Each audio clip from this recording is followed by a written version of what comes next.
வலி. விமலாதித்த மாமல்லன் எழுதிய சிறுகதை. சாயங்காலம் ஊருக்கு போகிறோம் என்று அப்பா சொன்னவுடன் அப்புட்டாவுக்கு நிலை கொள்ளவில்லை. கதவுக்கு பின்னால் இருந்த துணிக்கம்பை எடுத்தான். 2 சட்டைகளை கொடியிலிருந்து எடுத்து ஒரு பக்கமாக மடித்து வைத்தான். கால் சட்டைகளை தேடினான். கொடியில் ஒன்று காயாமல் இருந்தது. கொடியின் இன்னொரு கோடியில் இருந்த அம்மாவின் புடவையை விளக்கினான். உள்ளே ஒன்று இருந்தது. அதை எடுத்தான். அதற்கு பட்டன்கள் அருந்து போய்விட்டிருந்தது. கொஞ்சம் தயக்கத்துக்குப் பின்னர் அதையும் சட்டைகளுடன் வைத்துவிட்டு வெளியில் ஓடினான். எதிர்வீட்டு கதவு மூடியிருந்தது. திண்ணையில் ஏறி ஜன்னல் வழியே எட்டிப் பார்த்தான். ஜன்னலின் கீழ் கதவுகள் மூடியிருந்தன. ஒரு பெண் கொஞ்சம் சிரமத்துடன் புடவை உடுத்திக் கொண்டிருந்தாள். அவள் முகம் கொஞ்சம் வேர்த்திருந்தது. அந்த பெண் நிமிர்ந்து பார்த்தாள். சிரித்தபடி, "என்னடா புட்டா?" என்றாள். "சந்துரு இருக்கானாக்கா?" "இல்ல, வெளியில தான் இருப்பான். நாங்க ஊருக்கு போறோமே." "எந்த ஊருக்குடா?" "எங்க தாத்தா இருக்காரே, அந்த ஊருக்கு."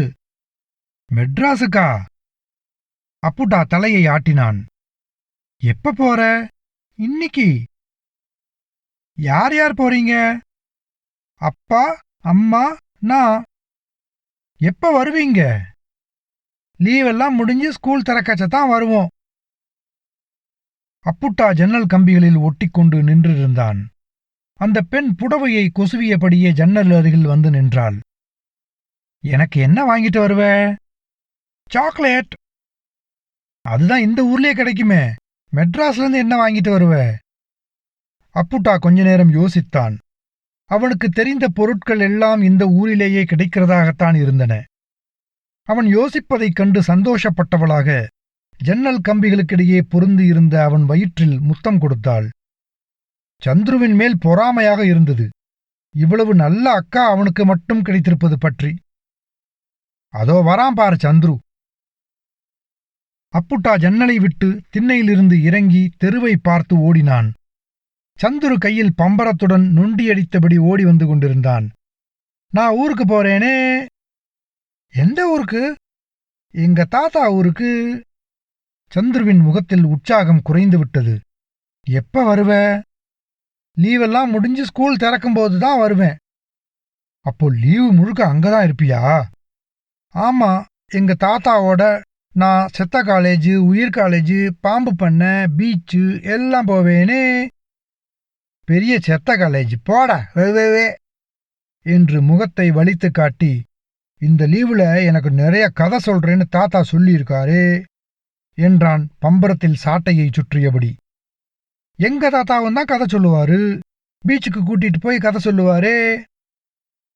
"பெரிய பீச்சு, பீச்சிக்காத." சந்துரு கதவை தள்ளி திறந்து கொண்டு உள்ளே போய் வேகமாய் கதவை மூடிக்கொண்டான். அப்புட்டா வீட்டுக்கு வந்தான். அப்பா தரையில் படுத்திருந்தார். அம்மா 2 பைகளை சுவர் ஓரமாக வைத்திருந்தாள். ஊருக்குப் போவது குறித்து எந்த சந்தோஷமும் அப்பாவிடமும் அம்மாவிடமும் காணப்படாதது அப்புட்டாவுக்கு ஆச்சரியமாக இருந்தது. "மூஞ்சி அலம்பிக்கோ, நாழி ஆயிடுத்து" என்றாள் அம்மா. அப்புட்டா முகம் கழுவிக்கொண்டான்.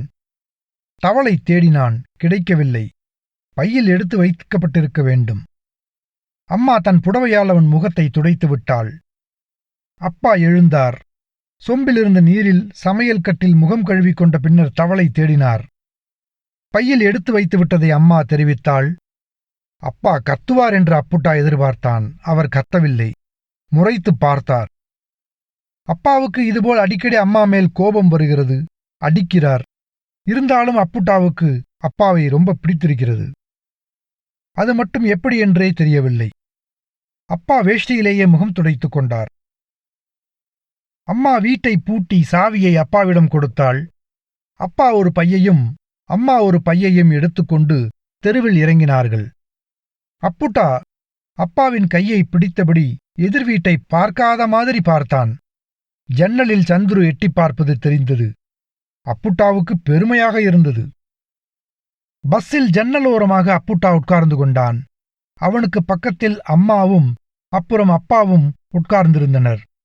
சீட்டின் மேல் நின்று கொண்டால் தெருவை இன்னும் நன்றாக பார்க்கலாம். அதற்கு அப்பா நிச்சயம் சம்மதிக்க மாட்டார். எப்பம்மா தாத்தா வீட்டுக்கு போவோம்? ராத்திரி 9 மணிக்கு. இருட்டிய பின்தான் ஊர் போய் சேருவோம் என்பது தெரிந்ததும் உற்சாகம் குறைந்துவிட்டது. தாத்தாவை வெளிச்சத்தில் பார்க்க முடியாது என்பதில் கொஞ்சம் வருத்தமாக இருந்தது. சந்துருவுக்கு ரொம்ப திமிர். அவனுடைய தாத்தா அவனுடனேயே இருக்கிறார் என்பதில். அவன் தாத்தா மடியில் உட்கார்ந்திருக்கும் போதெல்லாம் அப்புட்டாவை இலக்காரமாக பார்ப்பான். அந்த மாதிரி சமயங்களில் எல்லாம் ஊரில் இருக்கிற தாத்தாவுடன் தான் எப்படி இருப்போம் என்று அப்புட்டா நினைத்து பார்த்துக் கொள்வான். அவன் தாத்தாவுடன் திண்ணையில் உட்கார்ந்து கொண்டிருப்பான். தெருவில் பொறிகடலையோ சோன்பப்படியோ போகும். தாத்தா சொல்லிக் கொண்டிருந்த கதையை பாதியில் நிறுத்திவிட்டு வாங்கித் தருவார். அவனுடைய தாத்தா சந்துருவின் தாத்தாவைப் போல் கருப்பாக இருக்க மாட்டார். செக்கச் செவேல் என்று பெரிய மீசையுடன் இருப்பார். காதில் கடுக்கன் போட்டிருப்பார். உயரமாக இருப்பார். அப்புட்டா தாத்தாவை ஒரு சின்ன புகைப்படத்தில் பார்த்திருக்கிறான். அதில் அவர் ஒரு குட்டி பாப்பாவுடன் இருக்கிறார். இந்த குட்டி பாப்பா நீதான் என்று அம்மா சொன்னபோது அவனால் நம்ப முடியவில்லை. தான் இதுவரை தாத்தாவை பார்த்ததாக அவனுக்கு நினைவே இல்லை. அப்புறம் எப்படி தாத்தா தன்னை தூக்கி வைத்துக் கொண்டிருக்க முடியும்? அப்புட்டா அம்மா மடியில் தலை வைத்து தூங்கிவிட்டான். அப்பா எழுப்பினார். தூக்க கலக்கத்துடன் பஸ்ஸிலிருந்து இறங்கினான். கொஞ்ச நேரத்தில் தூக்கம் கலைந்து விட்டது. இருட்டாக இருந்த தெருக்கள் வழியே போக வேண்டியிருந்தது. அப்புட்டாவுக்கு கால் வலித்தது. அப்பாவை தூக்கிக் கொள்ளச் சொன்னான். அப்பா கையிலிருந்த பையை அம்மாவிடம் கொடுத்துவிட்டு அப்புட்டாவை தூக்கிக் கொண்டார். கொஞ்ச நேரத்திலேயே அப்புட்டா திரும்பவும் தூங்கிவிட்டான். காலையில் டபக் டபக் என்ற சத்தம் கேட்டு எழுந்தான். ஒரு பெண் பம்ப் அடித்துக் கொண்டிருந்தாள். தண்ணீர் விட்டு விட்டு விழுந்து கொண்டிருந்தது. அந்த மாதிரி குழாயை அவன் இதுவரை பார்த்ததே இல்லை. அம்மா வந்து பல்பொடி கொடுத்தாள். குழாய்க்கு பக்கத்தில் பல் விளக்குமாறு அந்த பெண் சொன்னாள். பல் விளக்கி முடிந்ததும் அந்த பெண் வந்து முகம் கழுவி அவளுடைய புடவையிலேயே துடைத்து விட்டாள். அப்புட்டா அவளை கொஞ்சம் தயக்கத்துடன் பார்த்தான். என்னடா யாரோன்னு பாக்குறியே? உன் அத்தை தாண்டானா? அறையிலிருந்து தாத்தா வெளியில் வந்தார். அந்த பெண் மேற்கொண்டு எதுவும் பேசாமல் உள்ளே போய்விட்டாள். தாத்தா புகைப்படத்தில் பார்த்தது போல் அப்படியே இருந்தார். சந்துரு தாத்தாவைப் போல இந்த தாத்தாவுக்கு தொப்பையெல்லாம் இல்லை. அப்புட்டா அவருக்கு பக்கத்தில் போனான். அவர் குனிந்து பார்ப்பார் என்று நினைத்தான். அவர் எங்கேயோ பார்த்து கொண்டிருந்தார். தாத்தா பார்க்கவில்லை. அவருடைய வேஷ்டியை பிடித்தபடி இன்னொரு முறை தாத்தா என்றான். பார்க்கவில்லை. நான் தான் தாத்தா அப்புட்டா. குனிந்து பார்த்தார். சிரிப்பார் என எதிர்பார்த்து சிரித்தான். அவர் முகத்தில் பிரதிபலிப்பு இல்லாமல் போகவே அப்புட்டாவின் சிரிப்பு பாதியிலேயே உறைந்து விட்டது. வேஷ்டியை விட்டுவிட்டான். அறைக்குள் போனான். அத்தை இருந்தாள். இவனை பார்த்ததும் வா என்று தலையசைத்தாள். அருகில் போய் உட்கார்ந்து கொண்டான். அத்தை, ஏன் தாத்தா என்னோட பேச மாட்டேங்கிறார்? அவருக்கு என்ன பிடிக்கலையா? அத்தை அவனை அணைத்துக் கொண்டாள். இல்லேடா கண்ணு, ஏதோ யோசனையில் இருந்திருப்பார். அப்புறமா உன்னோட பேசுவார். இந்த பதில் அப்புட்டாவை சமாதானப்படுத்தவில்லை. தாத்தா மட்டும் என்றில்லை, இந்த வீட்டில் யாரும் யாருடனும் பேசிக்கொள்ளாமல் தான் வளைய வருகிறார்கள். அப்புட்டாவுக்கு இந்த வீட்டில் இருக்கவே பிடிக்கவில்லை. தெருவை வேடிக்கை பார்க்க திண்ணையில் போய் உட்கார்ந்து கொண்டான். திண்ணை ரொம்பவும் சின்னதாக இருந்தது. சந்துரு வீட்டு திண்ணையைப் போல் அகலமாக இல்லை. தெரு வெயிலாக இருந்தது. அவனளவே இருந்த ஒரு பையன் ஒரு பெரிய கோணியுடன் இந்த வீட்டு குப்பை தொட்டியில் எக்கி குனிந்து எதையோ எடுத்து கோணியில் திணித்துக்கொண்டு இந்த வீட்டை கடந்து போனான். அப்புட்டாவின் இன்னொரு கால் சட்டையைப் போலவே இந்த பையனின் கால் சட்டையிலும் பட்டன்கள் இருக்கவில்லை. அவன் சென்று விட்டதும் தெரு அனாதையாகிவிட்டது. யாருமற்ற தெருவையே பார்த்து கொண்டு அப்புட்டா வெகுநேரம் உட்கார்ந்திருந்தான். உள்ளே இருந்து பெரிய சத்தம் கேட்டது. திண்ணையிலிருந்து குதித்து உள்ளே வந்தவன் கதவு பக்கத்தில் நின்று விட்டான்.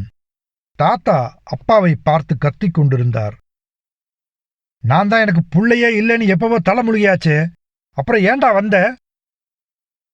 அப்பா பதில் பேசாமல் தலையை குனிந்து இருந்தார்.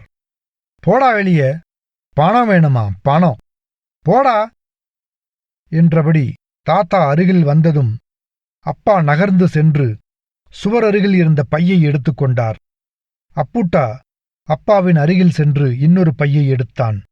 கனமாக இருந்தது. அம்மா உடனே பையை வாங்கிக் கொண்டாள். அப்பா கதவை நோக்கி நகர்ந்ததும் அப்புட்டா வேகமாக நடந்து தெருவில் போய் நின்று கொண்டான். வெயில் ஏகமாக ஏறிவிட்டிருந்தது. அப்பாவும் அம்மாவும் நடக்கத் தொடங்கியதும் அப்புட்டா ஓரக்கண்ணால் வீட்டை பார்த்தான். கதவருகில் அத்தை நிற்பது தெரிந்தது. அத்தைக்கு டாட்டா காட்ட வேண்டும் போல இருந்தது. நிற்க முடியாத அளவுக்கு தார் ரோடு சூடேறி கிடந்தது. சந்துரு தாத்தாவைப் பற்றி நிச்சயமாக கேட்பான். அவனுக்கு என்ன பதில் சொல்வது என்று நினைக்க நினைக்க அழுகையாக வந்தது. வெற்றுக்காலுடன் இந்த வெயிலில் நடப்பது கஷ்டமாக இருந்தது. கொஞ்ச நேரத்திலேயே அப்புட்டாவுக்கு கால் வலிக்கத் தொடங்கிவிட்டது. ஆனால் தூக்கிக் கொள்ளச் சொல்லி அப்பாவை கேட்கவில்லை.